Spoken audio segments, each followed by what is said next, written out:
has had many jobs. His first job was in a liquor store when he was 16. After earning his degree in hospitality and culinary management, he has worked as a bartender and also a licensed optician. He worked the overnight shift at Home Depot to keep his daughters out of daycare, and for 5 years, he was a roofing consultant where he had his biggest successes as a professional. With his speech titled, "What's the Worst That Can Happen?" He will be taking us on a 7-minute journey to show us how, no matter what we want, sometimes without intending, we can meet our highest potential. Please give a warm welcome to distinguished Toastmaster Carmelo, Belardo, and Estero.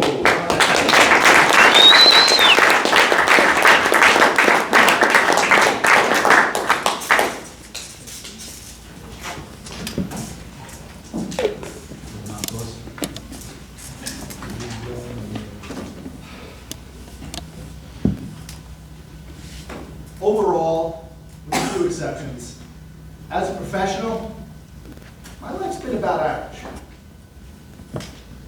After my wonderful experience in roofing, where I earned my highest income, 2008 happened. Then there was not much opportunity. I worked with several medical device companies, had a lot of fun working in some call centers, but the income was very inconsistent. And that is right about the time that I found Winter Park Toastmasters, where I've made some of my most cherished friendships.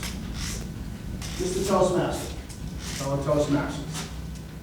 In 2014, while I was working at a call center, feeling unfulfilled, I came across this opportunity with a wine company out of New York, where I grew up. Other than my wine classes in college, and my time working in the liquor store, I loved wine. There was no insularity there. Those were fun times. I had no experience for this position,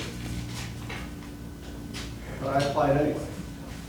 Nevertheless, I researched the company, found out who the managers were in this area.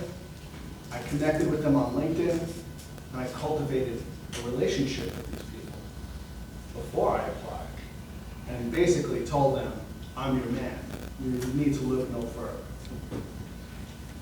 My interview was in Tampa at the Marriott on the waterfront. I remember a friend of mine giving me some advice about creating a brag book to show all your achievements, your rewards. Now, I was the #1 salesperson at the roofing company, but I didn't save any documentation, so I had really nothing to put in my brag book. But I had been a Toastmaster for about 6 years at that point, and I had won contests, I had gotten some certificates from Toastmasters, so I figured, hey, I'll make a brag book with my Toastmasters name. I put together my brag book, and I packed my case, and I headed out to Tampa. Now, don't get me wrong. I knew this was a long shot at best, but as many of you have heard me in this club, what's the worst that could have happened? So there I was in the lobby of the Marriott Hotel, all decked out, and ready for battle. And after the interview, what's the next question? Do you have any questions? And I said to the man, no, I don't have any questions, but I do have something I'd like to show you. He said, okay, great. So with that, I proceeded to pull out my brag book, run over all my achievements in Toastmasters, and then I went into different contests that I won.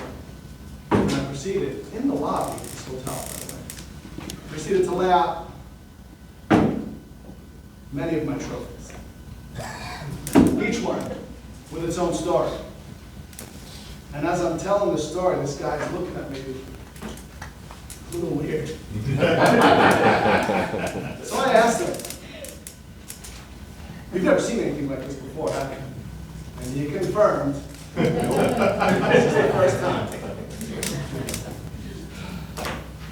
But he said he was very impressed. A couple days later, after learning I did not get the job, I was despondent. The guy that got the job had 10 years experience on him, so it was pretty much a no-brainer for them. So I sat at my computer and I was looking through some information, some emails, just not knowing what I was going to do because I knew that the call centers did not work. So this thing popped up on my screen, something that I'd seen dozens of times. And it just was not attractive. I wasn't interested in it, and it just looked kind of shady to me. But there it was again on my screen that day. So what did I do? I clicked on it. I got an interview, went down, and without realizing, I had found my call. About a month later, I was a licensed health insurance agent, representing a great company that I was very proud of. And that was all completely unintended and unforeseen. Now, there's this guy from Canada who was called the Great One. And I think he said once that you miss 100% of the shots that you don't take.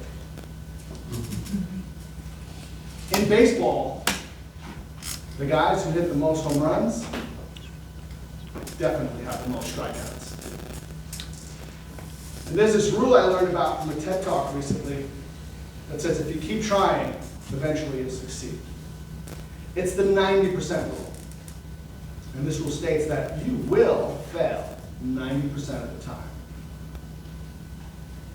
But that other 10%, it'll take you to places that you never even dreamed of. Because in that 10%, you'll either get what you want, or you'll find something you never even knew was available to you. So keep at it. If you fail, that just means you're that much closer to your success. Mr. Toastmaster.